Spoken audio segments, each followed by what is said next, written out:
Dear children, how are you? Did you enjoy visiting Karnataka? Now that the trip had ended, Danish, Dia, Ruby, Rosa wondered where would they go next. Early morning, Danish was awakened by the sound of the phone ringing. It was a pleasant surprise hearing the voice on the other side of his friend Yama after a long time. Dia and Ruby also woke up and were curious to know who had called.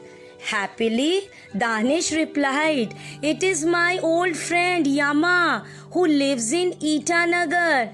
Guess what? He has invited all of us to his home." Ruby said excitedly, "Then let's go." "But where is Itanagar?" asked Ria. Danish laughingly said, "It is the capital of Arunachal Pradesh, very far from here," showing them in the map of India, pointing at the northeastern part. It is a border state.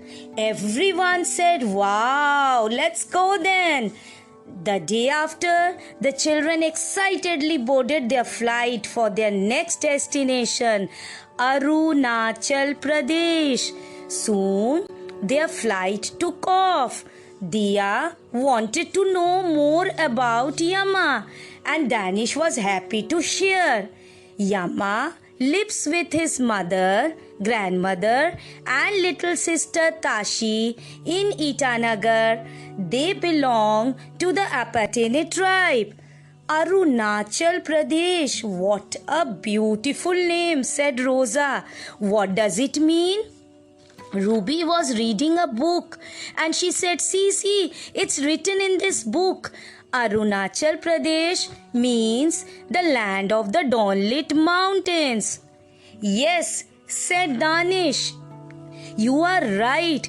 It's also the largest of the 7 eastern sister states and borders the states of Assam and Nagaland in the south and shares international boundaries with Bhutan in the west and Myanmar in the east. Suddenly, Dia spotted a zigzag silver ribbon-like shape on the ground and said, "See, it's a river, but I wonder what its name." Danish informed that is Siang or Brahmaputra. After half an hour, their flight landed at the Pasighat airport. From there, they booked a cab for Itanagar, which was 5.5 hours away. On their way, they enjoyed the view of lush green forests of teak and pine trees.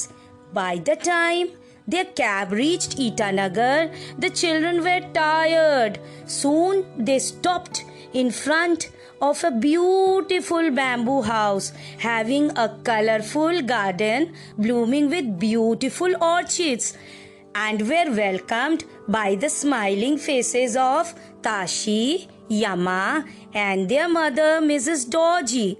Ruby saw Mrs. Dodgy in a beautiful dress and wondered what she was wearing. Well, Mrs. Dodgy was wearing a beautiful red and yellow skirt with a matching wrap and a black shawl, big earrings and necklace of matching beads. Danish then said that weaving is in the blood of these natives. They weave their own costumes from materials like goat hair, tree barks, etc. Mrs. Dodgy smilingly invited the children inside for some snacks. They were all too happy and quickly sat down for a tasty meal, which included a variety of momos and steaming hot thukpa, rice and steamed bamboo shoots with pickle. Mrs. Dodgy told them rice is the main food of people here. It was a delicious meal followed by a sweet delicacy called pita.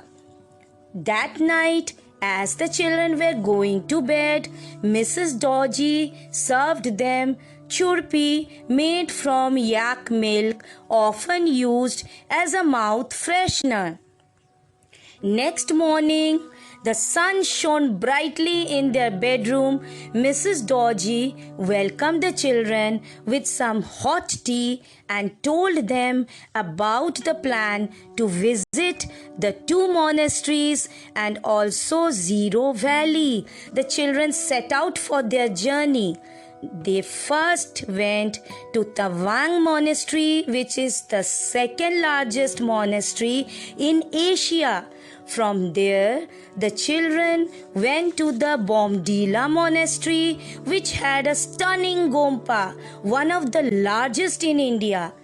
Next, they visited Sela Pass, a stunning frozen lake which is at the height of 13,700 feet. Later, they went to Zero Valley, an old town which was the hometown of Yama and Tashi's family. There they saw beautiful pine hills and rice fields all around and clicked many selfies. Back in Itanagar, the excited children started planning for the next day. Mrs. Dodgy suggested them to visit Namdapa National Park, Itanagar Wildlife Sanctuary and Ganga Lake.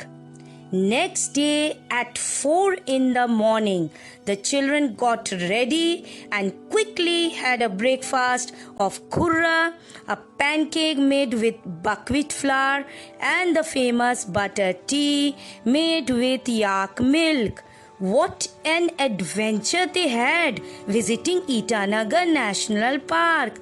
They saw the barking deer, a hula gibbon, a sambar deer, and the panther. At Namdapa National Park, they were awed to see the 4 different species of the tiger, the leopard, snow leopard, and the clouded leopard. Excited, Dia and Rosa went on clicking pictures.